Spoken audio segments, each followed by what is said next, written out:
1. La grenouille Pinocchio.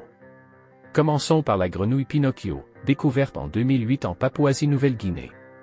Ce qui rend cette grenouille si spéciale, c'est son nez pointu qui se dresse lorsqu'elle est excitée. Scientifiquement connue sous le nom de Littoria Pinocchio, cette espèce n'a été observée que quelques fois, ce qui la rend encore plus mystérieuse.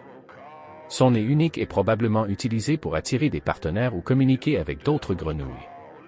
Le nez pointu de la grenouille Pinocchio se dresse quand elle est excitée. 2. Tardigrade. Direction le monde microscopique avec le tardigrade, aussi appelé ourson d'eau.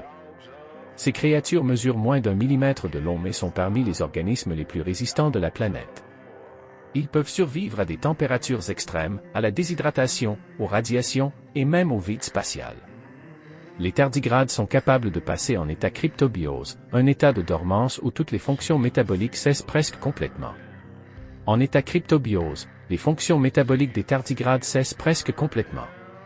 C'est pas mignon ce tardigrade, on dirait un sac d'aspirateur.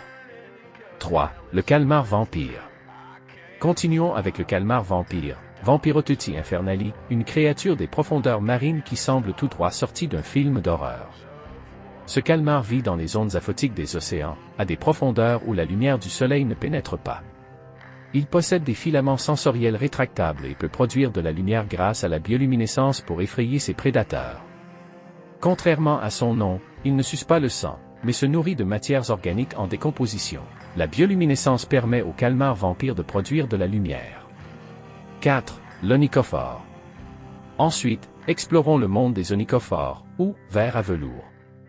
Ces créatures préhistoriques ressemblent à des vers avec des pattes et vivent principalement dans les régions tropicales et subtropicales. Ce qui les rend uniques, c'est leur méthode de chasse, ils projettent une substance collante pour capturer leur proie. Scientifiquement, les onychophores appartiennent au phylum Onychophora et sont considérés comme un lien évolutif entre les vers et les arthropodes. Les onychophores utilisent une substance collante pour capturer leur proie. 5. Le dragon bleu. Enfin, découvrons le dragon bleu, Glaucus atlanticus, un mollusque gastéropode marin. Ce petit animal, qui ne mesure que quelques centimètres, flotte à la surface de l'océan Atlantique, Indien et Pacifique. Il se nourrit de cnidaires venimeux comme la physalie et stocke les nématocystes de ses proies dans ses propres tissus pour se défendre. Les nématocystes sont des cellules urticantes qui contiennent du venin. En les stockant, le dragon bleu devient capable de se défendre contre les prédateurs. Les nématocystes sont des cellules venimeuses utilisées par le dragon bleu pour se défendre.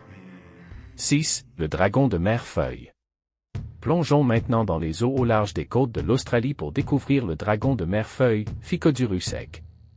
Ce parent de l'hippocampe est camouflé par des excroissances en forme de feuilles qui lui permettent de se fondre parfaitement dans les algues marines. Il est fascinant à observer lorsqu'il se déplace gracieusement dans l'eau.